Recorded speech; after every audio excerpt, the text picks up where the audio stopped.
ఆలోచనలు మనల్ని ఎప్పుడు వెంటాడుతూనే ఉంటాయి, ఎంత వద్దనుకున్నా కానీ. దాన్నే ఓవర్ థింకింగ్ అనుకుంటాం. ఇప్పుడు నువ్వు ఎక్కడున్నావు?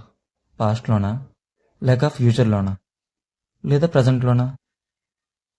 ప్రజెంట్లో లేకపోతే పాస్ట్ ఆర్ ఫ్యూచర్లో ఉన్నట్టు నువ్వు దానితో టైం ట్రావెల్ చేస్తున్నావు. నేను ఎవరనుకుంటున్నావా? నీ ఓవర్ థింకింగ్ని. నువ్వు నన్ను ఎంత తక్కువ గుర్తు తెచ్చుకుంటే అంత మంచిది. ఎక్కువ గుర్తు తెచ్చుకుంటే నీ జీవితాన్ని నాశనం చేస్తాను. ఏం ఆలోచిస్తున్నావు అయినా? పాస్ట్ గురించి, జరిగిపోయిన దాని గురించి ఎందుకు ఆలోచించాలి? లేదా ఫ్యూచర్లో ఏదో జరుగుతుందని నువ్వు ఆలోచిస్తున్నావా? ప్రజెంట్ ఉన్న చోట నువ్వు నిలబడు, జీవితాన్ని సాధిస్తావు. మీరు దేని గురించి అని అంతలాగా ఆలోచిస్తున్నారు? జరిగిపోయిన దాని గురించా? జరిగిపోయింది ఎలాగో తిరిగి రాదు, ఆలోచించి టైం వేస్ట్. జరగాల్సిన దాని గురించా? జరగాల్సిన దాని గురించి ఆలోచిస్తే నీకు భయం వస్తుంది. ఆ భయం వల్ల నువ్వు చేయగలవా చేయలేవా అనే మనకు థాట్స్ ఎక్కువనేవి అయిపోతాయి. భగవద్గీతలోని మనకు ఒక మాట ఉన్నది, యుగస్థ కురుకర్మ అని. అంటే దాని అర్థం, ప్రెజెంట్లో మనం స్టెబుల్గా మన పని అనేది మనం చెయ్యాలి.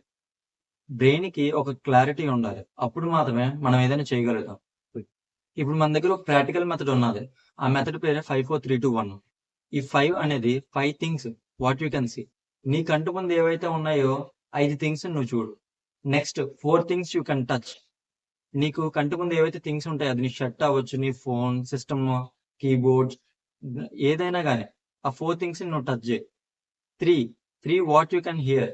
అంటే సాంగ్స్ వింటావా, లేదా రోడ్డు మీద ఉంటే ట్రాఫిక్ సౌండ్స్, లేదా వేరే వాళ్ళు ఏదైనా మాట్లాడుకుంటున్నారు, చిన్న పిల్లలు ఆడుకుంటుంది, అలాంటి సౌండ్స్ ఏమైనా విని. Next 2 you can smell. అంటే నీ పర్ఫ్యూమ్ అవ్వచ్చు, డియోడ్రెంట్ స్మెల్ అవ్వచ్చు, ఎయిర్ ఫ్రెషనర్ కానీ, ఫుడ్ స్మెల్ కానీ.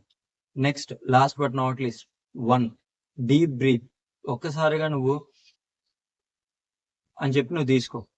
ఇలా చేయడం వల్ల నీ ఓవర్ థింకింగ్ ఏదైతే ఉన్నదో అది పోయి నువ్వు ప్రజెంట్ లోకి వస్తావు. నువ్వు వన్స్ ఓవర్ థింకింగ్ నుంచి ప్రజెంట్ లోకి రాగానే నువ్వేం చేయాలనుకుంటున్నావు, మళ్ళీ దాని వైపు వెళ్లకుండా ఉండడానికి. ఎవరికైనా కాల్ చేద్దాం అనుకుంటున్నావా? మెసేజ్ చూద్దాం అనుకుంటున్నావా? వర్క్ ఏదైనా స్టార్ట్ చేయాలనుకుంటున్నావా? మ్యూజిక్, మూవీస్ చూడాలనుకుంటున్నావా? ఏదైనా కానీ, నువ్వు ఏది ఆపినా కానీ మళ్ళీ నువ్వు ఓవర్ థింకింగ్ లోకి వెళ్తావు. నువ్వు ఓవర్ థింకింగ్ నుంచి ప్రజెంట్ ఇప్పుడున్న దానిలోకి నువ్వు రావాలి అని అనుకుంటే నువ్వు వీటిలో ఏదో ఒక పని చేయాలి. అది చేసినప్పుడే నువ్వు దాని నుంచి బయటపడతావు. నువ్వు కాన్సన్ట్రేషన్ గా ఉండగలుగుతావు. నువ్వు ప్రెజెంట్ లో ఉండేటప్పుడే నువ్వులా ఉంటావు. నువ్వులా ఉన్నప్పుడే ఏదైనా నువ్వు ఆలోచించగలుగుతావు, ఏదైనా చేయగలుగుతావు, ఏదైనా నువ్వు జీవితంలో సాధించగలుగుతావు. మనకి నువ్వు ఒక కార్ డ్రైవ్ చేస్తున్నావు అని అనుకో. ఇప్పుడు మన సైడ్ మిర్రర్స్ ఉంటాయి. నువ్వు సైడ్ మిర్రర్ చూసుకునే నువ్వు డ్రైవ్ చేసుకుంటూ వెళ్తే నీకు యాక్సిడెంట్ అవుతుంది. అలాగే ఫ్యూచర్ లో రోడ్డు ఎలా ఉంటది అని నువ్వు ఇమాజిన్ చేయకూడదు. అలా ఇమాజిన్ చేసినా ఎలాంటి రోడ్డు ఉంటుందా, గతుకుల రోడ్డు ఉంటుందా, ఘాట్ రోడ్డు ఉంటుందా, ప్లెయిన్ రోడ్డు ఉంటుందా అని నువ్వు ఇమాజినేషన్ చేసుకుని వెళ్తే నీకు మళ్ళీ యాక్సిడెంట్ అనేది అవుతుంది. దీన్ని బట్టి నీకు అర్థమవుతుంది ఏంటి, నీకు ఫ్రంట్ లో నీకు ఎంతవరకు అయితే రోడ్డు కనిపిస్తుందో నువ్వు అంతవరకు మాత్రమే వెళ్ళగలవు. అంతకు మించి ఇమాజిన్ చేసుకున్నా గానీ ప్రాబ్లం అవుతుంది. సేమ్ ఇన్ ద లైఫ్ లో కూడాను పాస్ట్ జరిగిపోయిన దాని గురించి ఆలోచించిన, ఫ్యూచర్ జరగాల్సిన దాని గురించి ఆలోచించిన, ప్రజెంట్ నువ్వేం చెయ్యాలనుకుంటున్నావు అనేది నీ ఊహకే అందదు, నువ్వు చేయలేవు కూడాను. నెక్స్ట్ జరిగిపోయింది ఏదో జరిగిపోయింది, జరగాల్సింది ఏదో జరుగుతుంది.